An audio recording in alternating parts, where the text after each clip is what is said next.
তুমি সবসময় একা থাকো, কথা কম বলো, তোমাকে সবসময় বোরিং, শাই বলা হয়। কথা কম বলো তাই মানুষ তোমাকে হালকাভাবে নেয় আর তোমাকে দুর্বল ভাবে। এই সব বৈশিষ্ট্যগুলো যদি তোমার সাথে মিলে যায়, দেন কংগ্রাচুলেশন, তুমি একজন ইন্ট্রোভার্ট। তুমি এটা শুনে মন খারাপ করার আগেই let me tell you this যে এটাই তোমার সবথেকে বড় পাওয়ার। আর এই পাওয়ারটি তুমি কিভাবে ব্যবহার করবে সেটা আজকে তোমাকে বলবো সুসেন চেনের লেখা কোয়াইট বইটির আলোকে। সো ওয়েলকাম টু বই কই। তার আগে এই ইন্ট্রোভার্ট পার্সোনালিটিকে যেটাকে সবাই দুর্বলতা ভাবে সেটার কিছু অ্যাডভান্টেজ জেনে নাও। Advantage number 1, deep focus. তুমি যেহেতু ইন্ট্রোভার্ট, তাই বাকিদের তুলনায় তোমার ডিপলি ফোকাস সহ কাজ করার এবিলিটিটা অনেক বেশি আছে। তোমার মনোযোগ দেওয়ার ক্ষমতা, সমস্যা সমাধানের ক্ষমতা এক্সট্রোভার্টদের থেকে অনেক বেশি আছে। Advantage number 2, creative and personal thought. তুমি যখন একা থাকো তখন তোমার মাথার মধ্যে অনেক আইডিয়াস আসে, অনেক ইমাজিনেশন আসে এবং তোমার নিজস্ব চিন্তা আর বিচার তৈরি হয়, যেটা বাকি মানুষদের মধ্যে থাকে না। তারা অন্য কারোর কাছ থেকে কিছু একটা শুনে নেয় এবং সেটাকেই নিজের বিচার চিন্তা বানিয়ে ফেলে।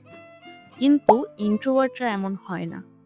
প্রতিটি ইন্ট্রোভার্টের নিজস্ব ধ্যান ধারণা থাকে, আর এই ক্রিয়েটিভিটিটা ব্যবহার করেই তারা শুধু নিজেকে না, গোটা দুনিয়াকে সামনে নিয়ে যায়।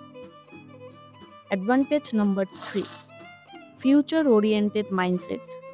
যেখানে একজন মানুষ ভাবে আজকে কোথায় যাবে, কার সাথে আড্ডা দিবে, সেখানে একজন ইন্ট্রোভার্ট চিন্তা করে 5 বছর পরে, 10 বছর পরে সে কি করবে। আর এই ফিউচারিস্টিক চিন্তাগুলোই তাদের বিগেস্ট পাওয়ার।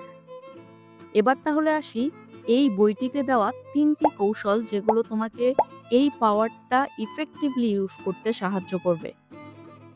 নাম্বার 1 হচ্ছে নিজেকে বদলানোর চেষ্টা না করে গ্রহণ করো। যখন তুমি কম কথা বলবা, একা থাকবা, তখন সবাই তোমাকে নিয়ে অনেক কথা বলবে, আর এই কথাগুলো সহ্য করা অনেক tough, I know. But extrovert হতে গিয়ে নিজেকে কখনো হারাবে না।